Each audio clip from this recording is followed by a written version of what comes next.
le cadre de la célébration de la Journée mondiale des droits des consommateurs, commémorée chaque année le 15 mars, le guichet unique des opérations transfrontalières a ouvert ses portes au public le mercredi 19 mars 2025, particulièrement aux jeunes, en résonance à l'appel du président de la République, chef de l'État, Denis Sassou Nguesso, sur la jeunesse. Cet événement, organisé au siège de l'entreprise à Pointe-Noire, s'est déroulé sous la houlette de M. Eugène Rufin-Bouya, directeur général du guichet unique des opérations transfrontalières, et supervisé par Mme Amina Magali Chikaya, directrice commerciale d'exploitation et du marketing. Placée sous le signe de la sensibilisation et de l'échange, cette journée a rassemblé un vif intérêt auprès des participants, notamment les jeunes, les entreprises et les partenaires venus découvrir les missions et les avancées du GIOT. L'objectif principal de cette journée porte ouverte était clair, sensibiliser le public aux enjeux de la facilitation du commerce transfrontalier, de la certification numérique et de la protection des droits des consommateurs. En présence de nombreux cadres et agents de l'entreprise, cette initiative a permis de lever le voile sur les services innovants proposés par le GIOT et de renforcer les liens avec ses parties prenantes. Les participants ont ainsi eu l'opportunité de découvrir les missions et les services phares du GIOT, d'échanger directement avec ses experts métiers, d'explorer ces solutions technologiques mises en place pour simplifier et sécuriser les opérations transfrontalières, enfin, de comprendre son rôle clé en tant qu'autorité de certification racine de l'État congolais. Dans son mot d'ouverture, Mme Amina Magali Chikaya a tenu à souligner l'importance de cette démarche. Aujourd'hui, nous avons souhaité vous ouvrir nos portes afin de vous permettre de découvrir en détail nos missions, nos services, ainsi que les avancées majeures que nous avons réalisées pour faciliter et sécuriser les transactions commerciales.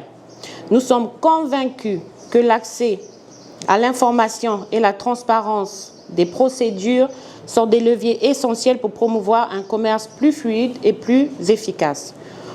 Elle a également mis en lumière l'engagement du GIOT dans la modernisation des processus administratifs commerciaux et douaniers grâce à des solutions technologiques avancées.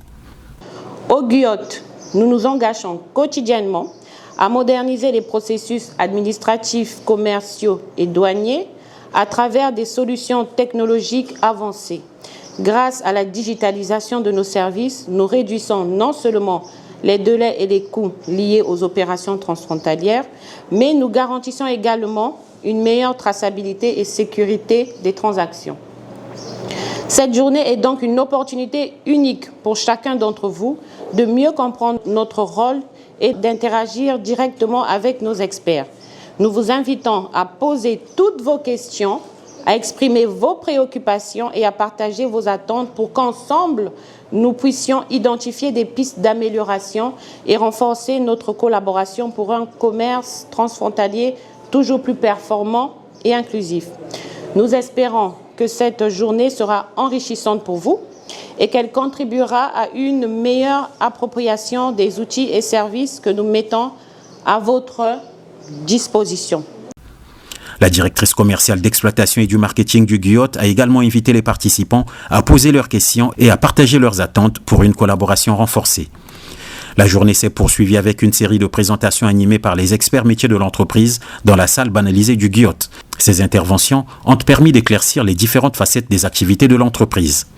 M. Harvey Letson, chef de service commercial et clientèle, a détaillé les missions et services du GIOT, mettant en avant leur impact concret sur les acteurs économiques.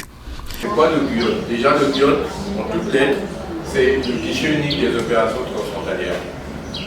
C'est ce qu'on appelle dans notre jargon un EPIC, c'est-à-dire que c'est un établissement public à caractère industriel et commercial. Il a été créé grâce à la loi 16-2013 du 19 juillet 2013. Et ce texte fondateur du GIOT est soutenu par un second texte, qui est le décret 2014-587 du 3 novembre 2014, qui confère au GIOT des prérogatives de ce qu'on appelle chez nous un ACR, une autorité de certification racine en matière de transactions électroniques. Et donc vous voyez que là, le GIOT a un double rôle, en ce qu'il est instrument de facilitation du commerce extérieur congolais et autorité de certification racine de la République du Congo sur les questions de transactions électroniques.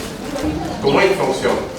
Il permet de mettre en place des plateformes électroniques qui vont dématérialiser les documents, qui vont simplifier les procédures, qui vont faciliter les formalités, que ce soit administratives, commerciales et douanières, dans le but ultime de faire en sorte que les opérateurs économiques qui importent ou exportent de la République du Congo souscrivent au dit d'ordonnement et en face vous ayez des administrations qui soient capables de répondre en ligne. Donc on simplifie ces interactions-là, on fluidifie ces échanges on facilite les formalités, on gagne en temps, et tout à l'heure je vais évoquer les avantages, et faire en sorte que dans les délais, nos opérateurs économiques soient même d'honorer leurs engagements, d'importer et de mettre sur le marché les biens et services qu'ils importent. Monsieur Jules Roquier-Mbounou, chef de service assistance utilisateur et hotline, a présenté le workflow des processus du GIOT en collaboration avec ses partenaires, illustrant la fluidité des interactions. On vous a aussi dit que le GIOT avait pour mission de dématérialiser toutes les procédures. Et donc ces procédures ont été dématérialisées à travers ces plateformes que vous avez là. La principale plateforme, c'est le SEG, système électronique GIOT, plateforme à partir de laquelle donc l'importateur fait les déclarations d'importation ou d'exportation. Donc ici et à côté, on a les transitaires, ce sont des professionnels aussi qui accompagnent les importations et les importateurs et exportateurs dans leurs procédures. Donc tout ce qui est déclaration d'importation, c'est le système électronique GIOT qu'on appelle le SEG. Et dans la phase commerciale, la phase d'importation, il y a l'assurance qui est obligatoire, qui s'obtient à travers la plateforme, voilà, EPAF, donc IPAF. Et vous avez, en ce qui concerne tout ce qui est exportation, l'exportation, le document fondamental, le premier document, c'est le certificat d'origine. Donc après la facture commerciale, vous avez GECO, gestion électronique de certificat d'origine, et à côté, vous avez au milieu donc Consult et PEGA qui est tout simplement la plateforme qui accompagne ces documents-là pour soit la modification, donc corriger une information, soit proroger la validité ou tout simplement annuler. C'est fait par PEGA qui sera disponible d'ici quelques mois ou quelques jours, quelques semaines plutôt. Et Consult GIOT, donc c'est le point intéressant de Consult GIOT, c'est qu'il permet de vérifier l'authenticité de tous les documents que vous obtiendrez à partir des plateformes du GIOT. Certificat d'origine, assurance faculté, déclaration d'importation, d'exportation, tout ça là. Vous pourrez vérifier l'authenticité à partir de Consult GIOT. Monsieur Josimar Prince Exaucé Koudia, conseiller du directeur général à la gouvernance numérique, à l'anticipation cyber et au suivi des normes relatives au système de management de la sécurité de l'information et au système de management de la qualité, a exposé le rôle du GIOT en tant qu'autorité de certification racine de l'État congolais, ainsi que ses services de certifications électroniques essentiels à la sécurisation des échanges numériques. L'autorité de certification racine qu'est le GIOT, de par le décret dont on vous a parlé, son rôle c'est quoi ?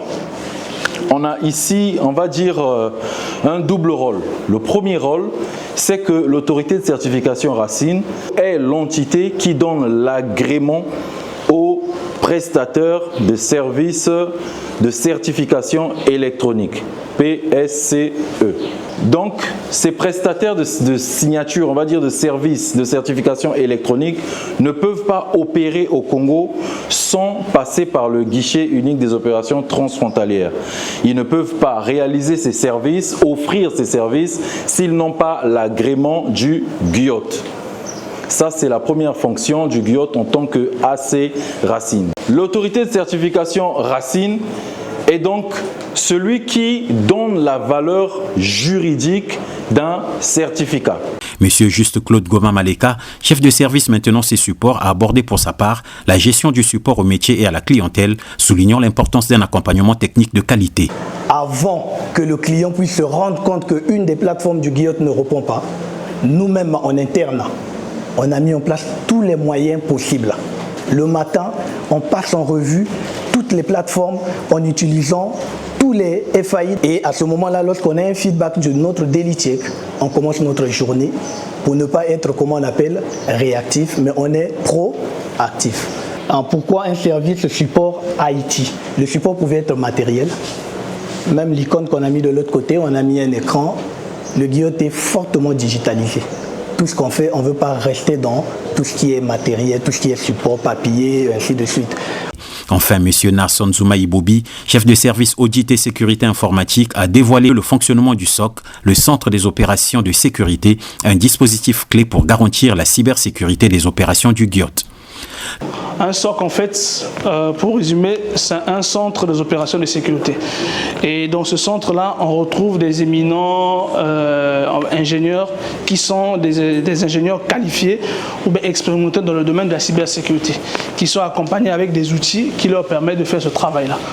Le but de SOC ici pour le GIOT, c'est pour permettre en fait de veiller au bien-être et au bon fonctionnement de cet écosystème que nous avons mis en place, notamment de la facilitation de la dématérialisation. Et vu que tous nos produits sont digitalisés, vous comprenez bien qu'il faut derrière des gens qui veillent à ce que cet écosystème-là fonctionne. D'où la nécessité, vous allez remarquer qu'on ne crée pas un SOC pour créer. On crée un SOC par rapport au métier ou à l'activité qu'on exerce. Raison pour laquelle c'est l'une des recommandations que notre certification ISO 27001 qui est en charge de tout ce qui est système de management de la sécurité de l'information. Donc aujourd'hui le GIOT peut se vanter de se dire que oui, nous sommes reconnus, nous respectons les normes internationales de matière en vigueur sur les traitements de l'information.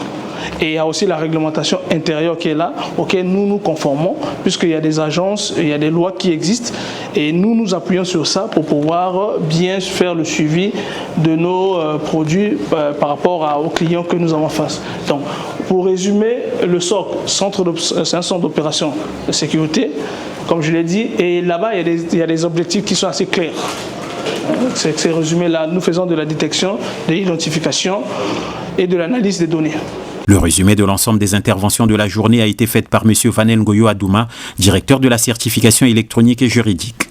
Ce qu'il faut retenir, c'est que le GIOT, c'est un ensemble de métiers.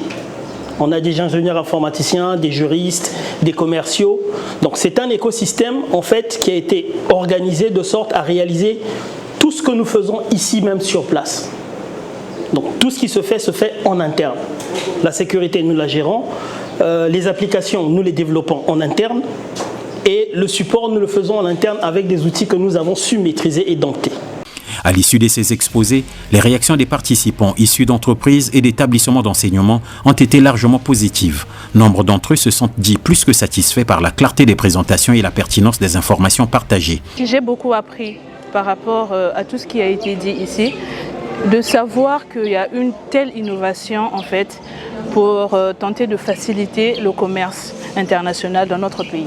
Ce que j'ai retenu, c'est qu'avec le GIOT, il nous permet tout justement de passer toutes ces opérations-là qu'on faisait auparavant avec beaucoup de difficultés au niveau administratif et de réduire en fait le temps de réglementation, des papiers et tout ce qui va avec pour les opérations d'importation et même d'exportation. Donc ça a été vraiment une grande découverte pour moi d'entendre tous ces experts-là qui ont pu nous donner plus de détails sur ce qu'on ne connaissait pas avant. La journée m'a permis de comprendre le GIOT et comment ça fonctionnait et aussi les métiers qui sont liés à cela et aussi comprendre le commerce international. Bon, premièrement, ça m'a fait un effet de surprise parce que je ne connaissais pas du tout l'entreprise, donc du coup ça m'a enrichi. J'ai eu connaissance qu'il existe une entreprise qui est dans ce secteur-là. Secondo, le cadre, je ne m'attendais pas à ce que le GIOT soit une entreprise avec autant de diversité de métiers. On retrouve le service communication, marketing, relations clients, informatique. Et du coup, pour moi, c'est un écosystème adéquat pour de multiples étudiants. Peu importe ta formation, tu as la possibilité d'y accéder et de faire tes preuves. Cette journée a non seulement permis de démystifier le rôle du GIOT, mais aussi de renforcer la confiance des acteurs économiques et des citoyens dans ses services. En somme, la journée porte ouverte du 19 mars 2025 a été une réussite à plus d'un titre. En plaçant l'information, la transparence et l'innovation au cœur de ses priorités, le GIOT a démontré son engagement à accompagner la transformation numérique du commerce transfrontalier tout en répondant aux attentes des consommateurs. Cet événement marque une étape significative dans la volonté de l'entreprise, acteur majeur du commerce extérieur congolais, de bâtir un écosystème commercial plus performant, sécurisé et inclusif au bénéfice de tous.